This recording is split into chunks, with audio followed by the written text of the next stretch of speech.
크리스찬의 쉿, quiet 타임.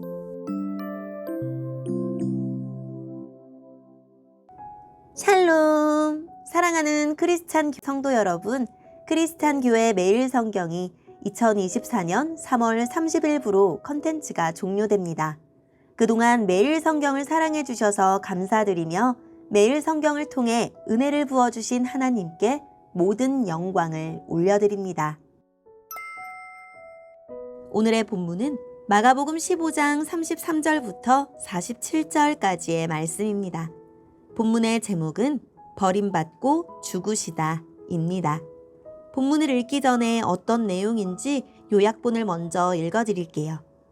예수님이 숨을 거두시자 성전의 휘장이 둘로 갈라졌습니다. 아리마대 출신의 요셉과 여인들은 예수님의 시신을 가져와 장례를 치르고 무덤에 모셨습니다. 오늘의 본문 33절입니다.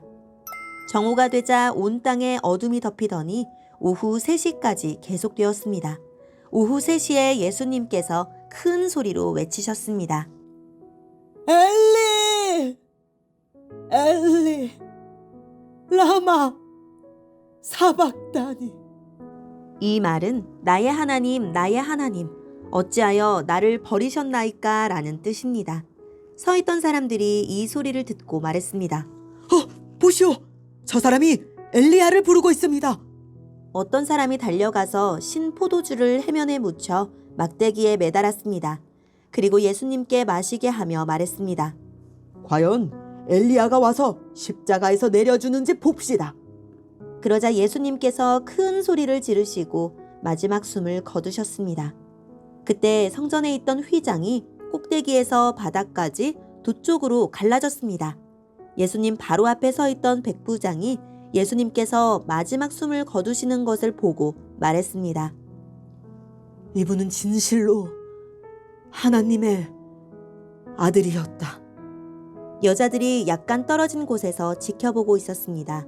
이들은 막달라 마리아, 살로메, 그리고 작은 야고보와 요새의 어머니 마리아였습니다. 이들은 예수님께서 갈릴리에 계실 때에 예수님을 따르며 섬기던 사람들이었습니다. 또한 예수님을 따라 예루살렘에 온 다른 여자들도 많이 있었습니다. 이미 날이 저물었습니다. 이날은 준비하는 날, 곧 안식일 바로 전날이었습니다. 아리마대 출신의 요셉이 와서 빌라도에게 예수님의 시신을 달라고 했습니다. 이 사람은 존경받는 유대 의회원이었고 하나님 나라를 기다리는 사람이었습니다. 빌라도는 예수님께서 이미 죽었는지 궁금했습니다. 그래서 백부장을 불러 예수님께서 이미 죽었는지 물었습니다. 백부장으로부터 확답을 들은 후 빌라도는 그 시신을 요셉에게 내어주었습니다. 요셉은 긴 배를 사가지고 와서 예수님을 십자가에서 내려서 쌌습니다. 그리고 바위를 깎아서 만든 무덤에 시신을 모셨습니다. 그런 다음 무덤 입구를 커다란 돌을 굴려서 막았습니다. 막달라 마리아와 요새의 어머니 마리아가 예수님을 모신 곳을 보았습니다. 아멘.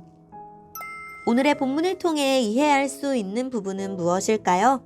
예수님은 마지막으로 나의 하나님, 나의 하나님, 어찌하여 나를 버리셨나이까 라고 말씀하시고 숨을 거두십니다.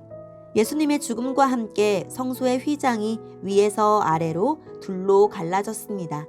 대제사장만이 대속죄일에 들어갈 수 있었던 성소의 문이 활짝 열린 것입니다. 예수님을 하나님의 아들이라 부른 것은 유대인이 아닌 이방인 백부장이었습니다. 유대인의 하루는 해가 질 때 시작합니다. 율법에 따르면 시체를 만지는 일은 부정한 일이었습니다.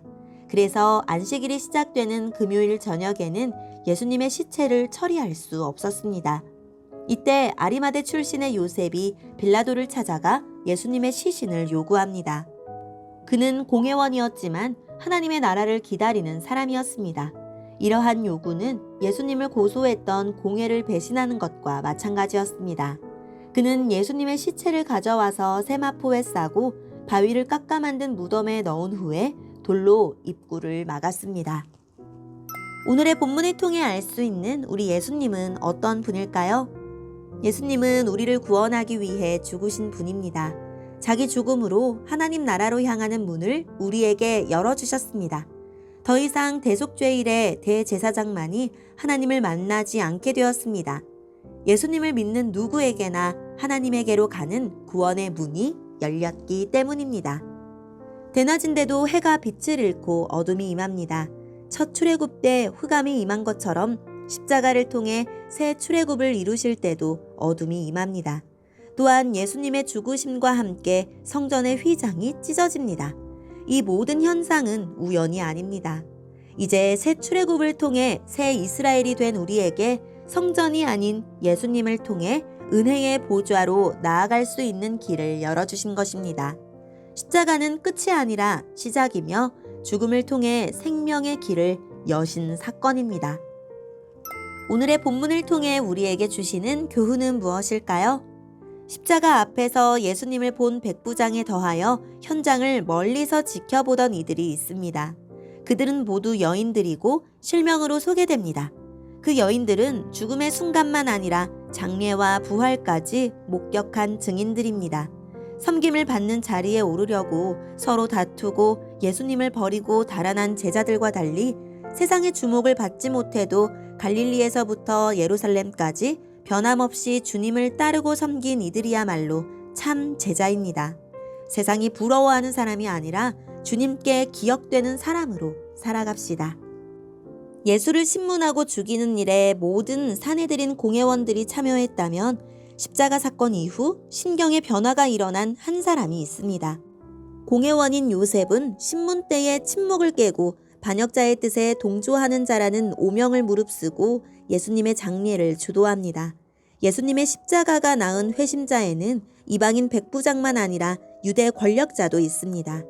자기를 돌보지 않은 그 헌신이 회심의 진실성과 제자됨을 입증해 주었습니다. 오늘의 본문을 통해 각자에게 주시는 성령 하나님의 음성에 귀를 기울이며 살아계신 하나님, 예수님의 구원을 믿고 하나님 나라를 바라보며 살게 해주세요 라고 기도하고 오늘도 말씀을 붙들고 승리하는 하루를 살아냅시다. 여기까지 크리스찬의 쉿, 콰이어트 타임 이었습니다.